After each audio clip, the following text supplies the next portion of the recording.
With a week left to go in the regular season of Major League Baseball, the Atlanta Braves and New York Mets are tied atop the NL East. The Braves earned that with an 8-2 victory over the Nationals on Tuesday night, thanks to some good performances on offense and doing some little things really well that we'll discuss. And the Mets dropping a game to the New York Mets or to the Miami Marlins, even though the New York Mets got plenty of help from the umpires. We'll talk about all of that and get you set for Wednesday's game, which becomes, again, a crucial game as all of these are down the stretch now with the Braves tied at the top of the NL East. We'll discuss all of that on Wednesday's episode of Lockedon Braves. So let's get into it.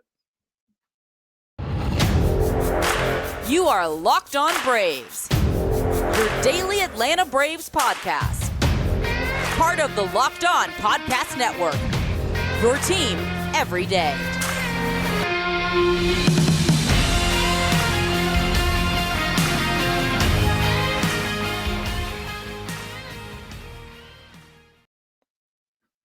Hey, and welcome back to Locked On Braves, part of Locked On Sports Atlanta, where we cover your favorite Atlanta sports teams each and every day.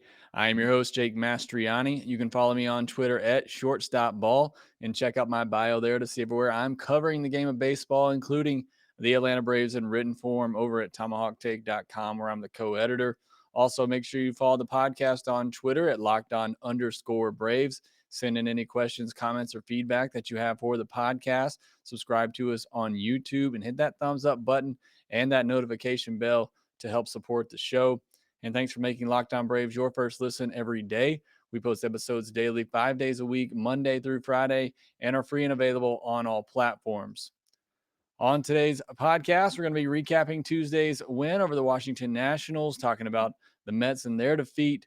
We're talking about the offense, who continues to kind of break out of that slump that they were in, and some little things that they did right that really changed this game. Then we'll get into the pitching side of things, where Kyle Muller was okay, but the bullpen really came in and just shut things down. And obviously the offense pulling away helped out with that as well. And then we'll set you up for Wednesday's night's game, which every game from here on out is pretty much must win for the Atlanta Braves.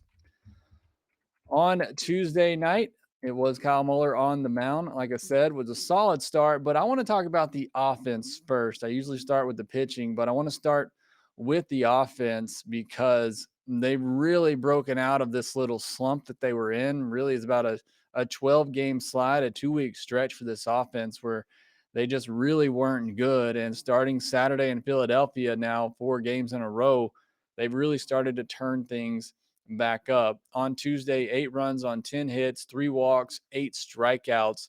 Everybody in the starting lineup reached base at least once, and they continue to get it done with 2 outs as well, which is just really, important for this team. I think shows you, just how clutch this team is and how they don't let the moment get to them. They're very good with 2 outs, 2 strikes, up and down the lineup. We talk a lot about Dansby Swanson and his ability to hit with outs and 2 strikes, but it's really, everybody up and down this order that's able to come through in those situations. So it's really, great to see. Michael Harris, a big hit in this game, coming through with 2 outs. And, overall they had, five of their runs batted in of the 8 scored came with 2 outs. So they continue to get it done with 2 strikes, 2 outs, as Chip Carey will remind you every time a batter comes up with 2 strikes and 2 outs, but it is true. They're one of the best in baseball in doing that. Something else I've really noticed, and it's really been a year-long thing, is sometimes this offense can struggle in those first couple of innings, but the second time through an order against a pitcher, which is, true for most teams, that's when this offense can really get going. And, it was the case in both of these games where first time through the order, the offense just looked terrible, downright bad with all the strikeouts, especially against Corey Abbott on Monday. But then all of a sudden they see him again. They start to make some adjustments, and you see the offense really take off in those middle innings. And the fourth inning, they're third in on base percentage and have the 6th most runs scored in the fourth inning. And in the 5th inning, their on base percentage is 4th, and they had the 2nd most runs scored in the 5th inning. So getting it done in those middle innings, seeing a pitcher, a second and third time, which again is pretty much true for most teams, with the Braves especially, one of the best in baseball, making those adjustments the second time through the order. So that's something to keep an eye on, especially going to the postseason where you may not see a starting pitcher for a second or third time. Teams are going to be more quick to go to their bullpen if they see a starting pitcher struggle. So could be something to monitor going through. Would love to see the Braves, get off to more hot starts early in innings, but at least good to see them be able to make those adjustments. And then what I really loved about not just the game on Tuesday, but I think you've seen this, really over the last couple of games when this offense has gotten going, are the little things. I mentioned in Monday's game, I loved seeing Austin Riley go first to third on a single up the middle. I just haven't seen that a lot from those guys in the order, whether it be Riley, Olson, Travis d'Arnaud, William Contreras. I just don't see that a lot. Those guys, because of their lack of speed, they're not going first to third a lot, and it really can gum up the base pass. But I loved seeing that on Monday. On Tuesday, it was the infield hits, the little things that the Braves were doing that really helped break things open. Again, I mentioned the offense was sluggish through the first 3 innings. And then Matt Olson, who hit some hard balls in this game, had 2 balls hit over 101 miles per hour that didn't get down for hits. But the biggest hit of the game for him was a 57.6 mile per hour ball that glanced off the pitcher's glove and just went to where nobody was. And Matt's able to reach base, keep the inning alive with 2 outs. And then Michael Harris comes up with a triple to tie the game at 2. So that's a big moment in this game where, with 2 outs, Matt Olson puts the ball in play, doesn't hit it hard, but something good happened. It kept the inning alive, and the Braves were able to tie things up. Then in the 6th inning, Michael Harris busted it out of the box and was safe at first base on a replay review, which, by the way, the Braves won 3 replay challenges that they initiated, which I think it has to be a record for the Braves. But that was one of them. That call was overturned. He ends up being safe. And then William Contreras beats out an infield single and keeps the inning alive. And then Eddie Rosario comes through with a ball off the center field wall that drives in 2 runs, and that broke the game open, made it a 6-2 game at that point, and what was a 4-2 close ball game. So those little things right there, the hustle plays, putting the ball in play with 2 outs, those are little things that add up. So it's great to see the Braves starting to do those little things, and there's been more examples of that, especially over the last 2 or 3 games now. But I love seeing that from this Braves offense, doing those little things, being able to keep innings alive, and that's been leading to them scoring more runs, obviously. I mentioned Matt Olson. He had that soft single. He also hit 3 balls pretty hard, drew a walk in this. Again, every game for Matt Olson right now, we are overanalyzing, looking for him to get hot, get going, looking for signs of him getting back on track. Again, another hit, a walk, some balls hit hard. I think we're continuing to see Matt Olson hopefully start to come out of that slump. And then Ronald Acuna Jr., 2 home runs on the night. Both of them were absolute missiles out to left field. I tweeted out they're going to have to change the seats out there because he's putting dents in them. I mean, these balls were crushed. First one was hit 112 miles per hour on an 88 mile per hour fastball up and in. It traveled 396 feet, got out in a hurry. The second one was on a 95 mile per hour fastball middle up that left the bat at 110.8 miles per hour. It went 407 feet. What I loved about both of these swings, they were both fastballs up in the zone, something that's given him a little bit of trouble, but they were also varying speeds. You had one, in the high 80s that was kind of running in on him, he was able to turn on and keep fair. And then you had one in the mid 90s that was up that he's able to get to and drive out 407 feet. So I love those swings from Acuna. Good to see him be able to get to those high fastballs.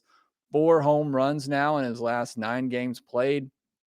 We've talked about it all year long. The lack of launch from Ronald Acuna Jr. He's been pulling these balls all on the ground to the left side. We've known if he can get back under these baseballs, start driving them, the hits will start coming. And I think we're starting to see that a little bit. Just fingers crossed that he can stay healthy and they are able to keep him fresh for the rest of the season, regular and post. But good to see that from Acuna.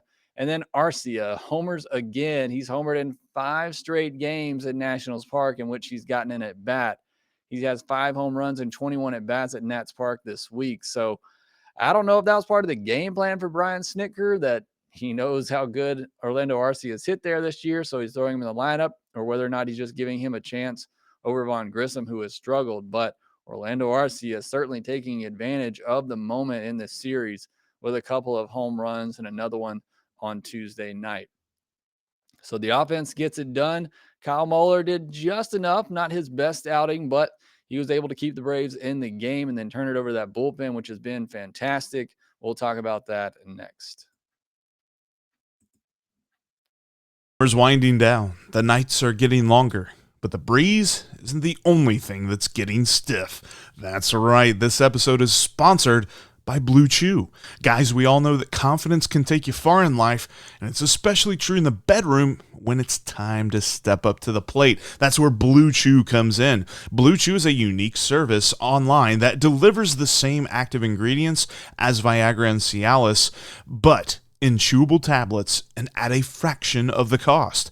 You can take them anytime, day or night, so you can plan ahead or be ready when the opportunity arises. The process is simple. Sign up at BlueChew.com, consult with one of their licensed medical providers, and once you're approved, you'll receive your prescription within days. With BlueChew, men everywhere are excited to see the postman, because when your package arrives, your package arrives. Go to BlueChew.com and use the promo code LOCKEDON to get a free month's supply and just pay $5 in shipping. That's BlueChew.com, promo code LOCKEDON for your first month for free. Kyle Muller got the start on Tuesday night for the Atlanta Braves as they shift their rotation around, setting up for this weekend series against the New York Mets.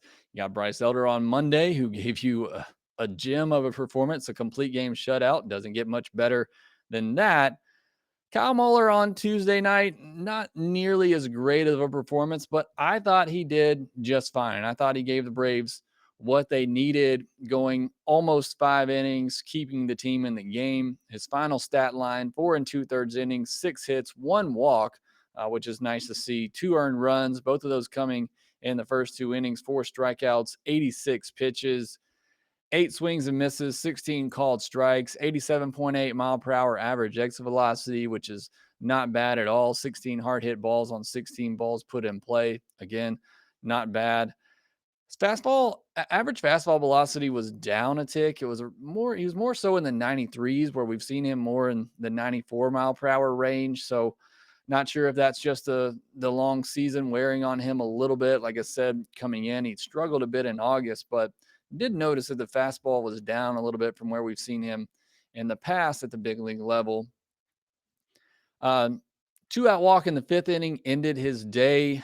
Again, just 1 out away from getting through the 5th and qualifying for the win. But after he walked Joey Meneses, Luke Voit was coming up. Voit already had 2 doubles off of Muller in the game. So Brian Snitker not messing around, and I'm glad he didn't mess around. Brought in Colin McHugh to get out of that inning. So certainly agree with the decision there. If this were the middle of the season, Kyle Muller at 86 pitches likely gets to face Luke Voit and a chance to get out of that inning. But as we know, you have to win every single one of these games down the stretch here, and didn't want to let the Nationals back in that game. So I agree with the decision from Brian Snitker to go with Colin McHugh, even though Muller had settled down and was pitching much better. I agree with the decision there to pull Kyle Muller. So in the end, I think Muller gave you what you needed from him. Again, pitching halfway through the game, keeping the team in the game, certainly will take that. And especially, like I said, settled down after some early trouble, gave up a run in the 1st inning, gave up a solo home run to Victor Robles in the 2nd inning, but then kept the Nationals off the board after that. And what I loved about Kyle Muller in this start, very aggressive, especially early in the counts. He was 5 for 5 on first pitch strikes in the 1st inning, 3 for 4 in the 2nd, 4 for 5 in the 3rd, 2 for 4 in the 4th inning, and then 3 for 3 in the 5th inning. So 17 of the 21 batters he faced, he got ahead of with strike 1. So certainly love to see that. And the Nationals, they only had one true lefty in their lineup, had a couple of switch hitters in there, but CJ Abrams was the only left-handed hitter in their lineup. Everybody else hitting from the right side off the lefty Kyle Muller. And 4 of the hits allowed came against the Nationals' top 4 hitters. So, again, nothing really to be upset about with this start from Kyle Muller. Did exactly what the Braves needed him to do. I think he still might be an option for the postseason roster if Snicker feels like he needs another lefty for early game situations. But you still have Masick, you have Lee, you have Minter, so not really necessary to bring Kyle Muller on the roster. Masick, who we'll talk about, he had a clean 9th inning in this game, which leads me to the bullpen. I mentioned Colin McHugh coming in, got out of that 5th inning with 2 outs and a runner on, so the tying run at the plate at the time, then pitched a clean 6th inning. Then he brought in A.J. Minter for the 7th inning. I think the plan was to go Minter, Iglesias, Jansen before the offense kind of broke things out. So A.J. had a clean 7th inning, Jesse Chavez a clean 8th inning, and then Masick, as I mentioned, a very efficient and quick 9th inning. In total, the bullpen 4 1/3 innings, no hits, no walks, no earned runs, 7 strikeouts, and you get another day of rest for Iglesias and Jansen. So continued great work out of the bullpen, who, yes, it's the Nationals, but they pitched the end of the game with no stress whatsoever when the Braves were on defense. So love to see that from your bullpen. And again, you didn't have to use 2 of your best guys to do it. Thought the defense was solid again in this game, talking about doing the little things. Dansby Swanson with back-to-back just really great plays, one to his right, one to his left, crossing over to the second base position. So we know how great he has been. I think he's definitely in consideration for the Gold Glove Award. Acuna with a nice running catch. I've been mentioning his defense and how valuable I think that has been for the Braves when he's out there and how important it is for him to be out there. A great running catch for him is great to see. And Jesse Chavez with a comebacker off his glove settles down and gets the out at first base. So again, yes, you're playing the Nationals. Yes, it's a team you should absolutely beat and clobber, but I'm looking at this thing, at a microscopic level, trying to see, is this team playing winning baseball? Are they doing the little things? And we've certainly seen that at least the first 2 games of this series. But they'll need that to continue on Wednesday, because what happens on Tuesday means absolutely nothing if you give that game right back to the Mets on Wednesday, and we'll preview that game next.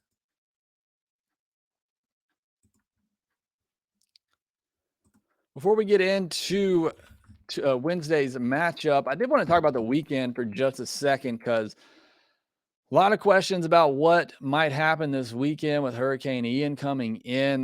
There's definitely going to be some rain. There's going to be some problems maneuvering around that. It's sounding like Saturday is going to be the worst day of it. So the hope is perhaps you get the game in Friday.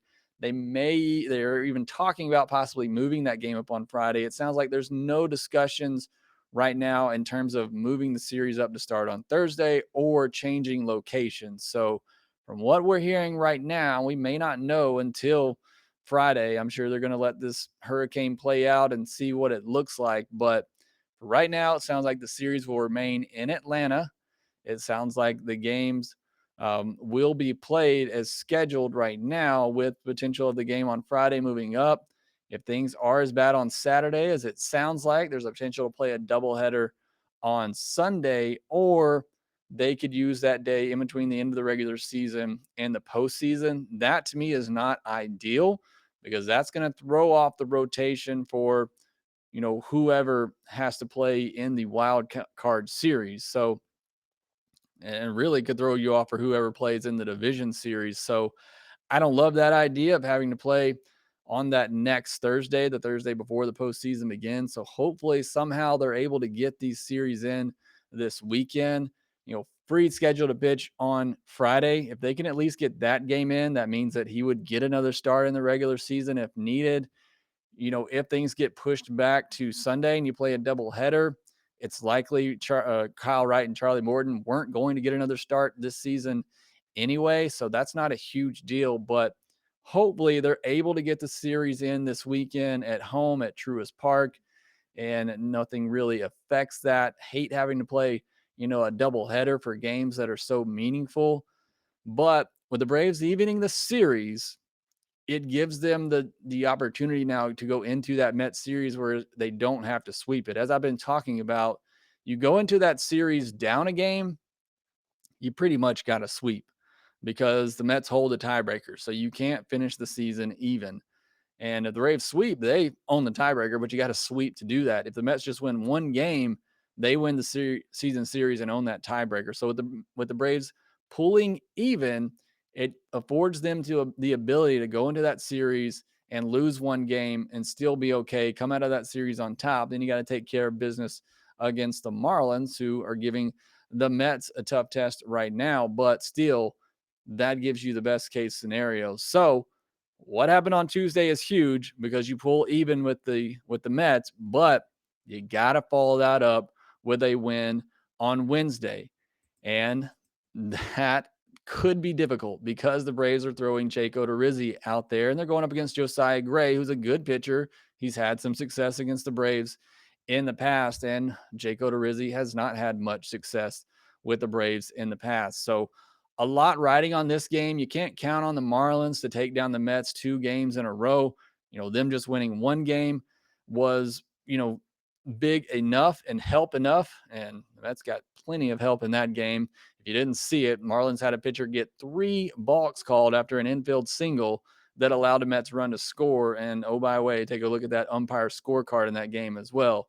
So that was a huge win for the Marlins to be able to do that. Some big break or help for the Braves. But if you don't win the game on Wednesday, the Mets, likely come back and win their game on Wednesday, and you go into that Met series down a game again, then you're back in a situation where you pretty much have to sweep that series, and that's just a lot to ask. So, got to win this game on Wednesday, go into that series over the weekend, at least tied in the division, hopefully up a game. That would be ideal, but got to win this game on Wednesday. I can't emphasize enough how important it is to make sure that they win on Wednesday and go into that series at least tied. And a lot of that rest on the shoulder, on the arm of Jake Odorizzi, who has to have his best performance with the Braves on Wednesday night. He's got to be able to get through at least 5 innings and keep the team in the game. Can't go in there and give up a 4 spot early